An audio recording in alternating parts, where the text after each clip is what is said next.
sabe que as contas de água e luz têm aumentado bastante nos últimos tempos? Já se perguntou qual é o principal culpado, o principal vilão para essas contas estarem aumentando? Já ouviu falar sobre crise hídrica? Sabe o que faz dela sistemática aqui no Brasil? Meu nome é Aline Modesto e hoje a gente vai conversar sobre a crise hídrica e os impactos dela na nossa vida.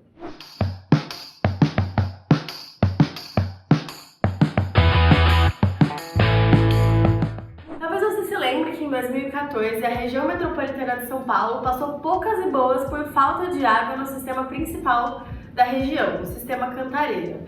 Ou se você for mais velho também, talvez lembre do grande apagão que ocorreu em 2001, 2002. Nos últimos tempos a gente tem recebido diversas notícias alertando a gente para uma nova crise hídrica e a gente já está vivendo os impactos disso, como por exemplo a cidade de Valinhos, no interior de São Paulo, que vem fazendo um racionamento muito sério, muito grave, desde setembro deste ano. Como a gente vive no Brasil e nós vemos diversos cursos d'água, diversos rios, como por exemplo o Rio Negro, o Rio Solimões, e a nossa água aqui para beber, para consumo é muito barata, talvez a gente não se dê conta de que apenas 3% da nossa superfície é composta de água efetivamente potável, e própria para consumo humano, sendo que apenas 1% está disponível para a gente poder usufruir dela. Os outros 2% estão em formato de gelo nas geleiras, nos polos aí, então a gente não consegue utilizar essa água efetivamente para agora se precisar. Mesmo assim, o Brasil ele é muito abençoado, se podemos dizer assim, com 12% de toda essa água disponível para consumo humano. Mas você conhece os 3 principais sistemas de abastecimento do nosso país? Nós temos o famosíssimo,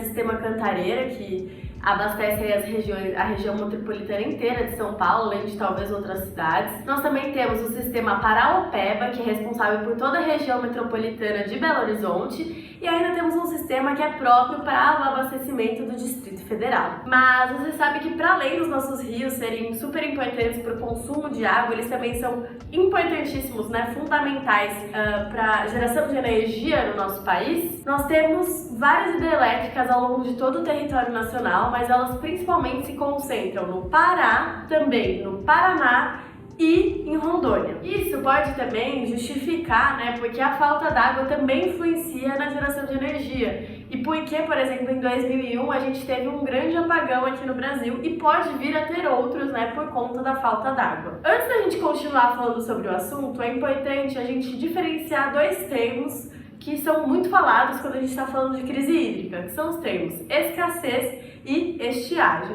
O primeiro termo, escassez, ele remete à nossa ação humana, ao nosso mau uso do recurso da água, que faz com que a gente fique sem água porque a gente não soube administrar muito bem. Já o termo estiagem, ele se refere a um processo que é natural e geralmente muito sazonal. O que isso significa? Que naturalmente, por conta das estações do ano, às vezes alguns níveis de água, de alguns rios vão estar maiores e em outros menores, como é o caso, por exemplo, do Pantanal. Como dito anteriormente, o ano de 2014 não foi só marcado pelo 7-1 da Alemanha contra o Brasil, tá, gente? Também foi muito marcado por uma crise grave hídrica que ocorreu na região metropolitana de São Paulo, que teve que se utilizar do volume morto do sistema Cantareira. Mas, Aline, o que é o volume morto? O volume morto é aquele volume que está abaixo das bombas que retiram água do sistema como um todo, Então, a gente precisa utilizar uma fonte de energia para que essa água consiga sair desse patamar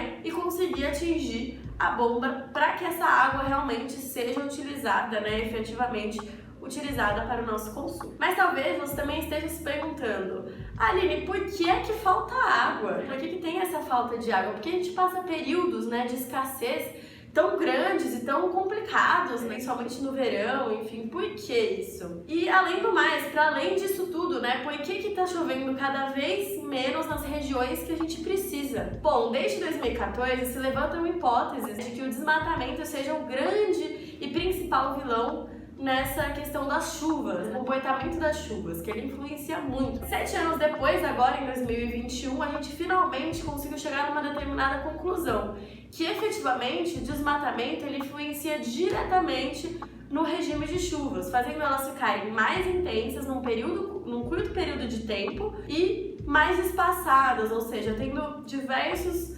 diversas lacunas de secas, como por exemplo, diz o professor Pedro Cortes, lá professor da USP, da pós-graduação. Para ter uma noção do impacto, da influência do desmatamento nesse regime de chuvas, há uma previsão de que em 10 anos a chance de haver seca dobre. Além disso, a gente pode pegar um exemplo. A região do Pantanal, onde tem diversas áreas alagadas, enfim, já perdeu 71% delas. O Brasil já perdeu 16% de toda a sua superfície que antes havia água. Isso corresponde a quase 3 milhões de hectares. É muita coisa, é muito preocupante. E isso tem efetivamente ligação principal com as queimadas que ocorreram nos anos de 2020 e 2021, que aumentaram enormemente. Mas a gente fala disso melhor, das queimadas, num outro vídeo. A gente vai deixar um cardzinho se você tiver interesse em assistir. Bom, e como eu já falei no início desse vídeo, a falta de água ela não afeta só o consumo humano, mas também a nossa produção de energia, já que a nossa matriz energética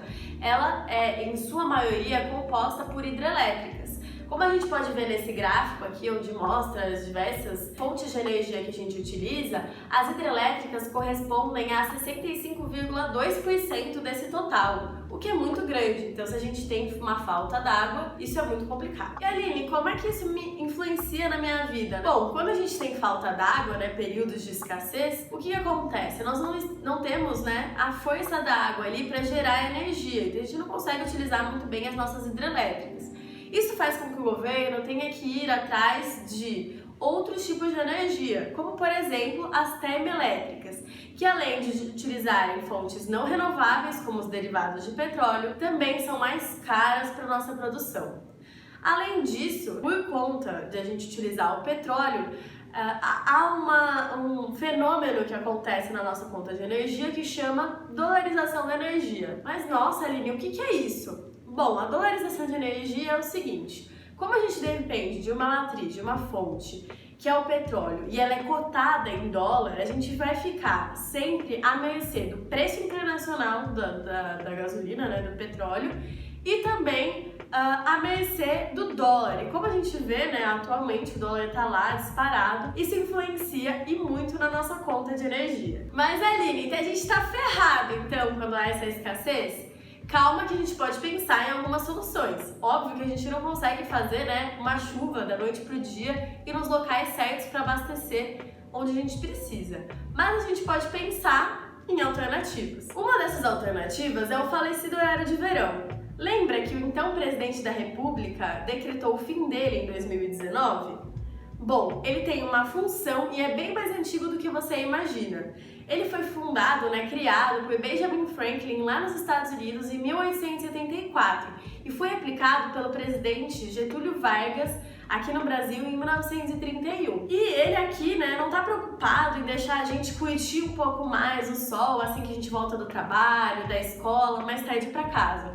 Não é apenas isso não, viu? O importante do horário de verão é que a gente economize 1 hora a mais de energia, pelo menos, todos os dias durante um período que a gente está precisando, mais economizar, como os períodos de agora, para que a gente não use energia.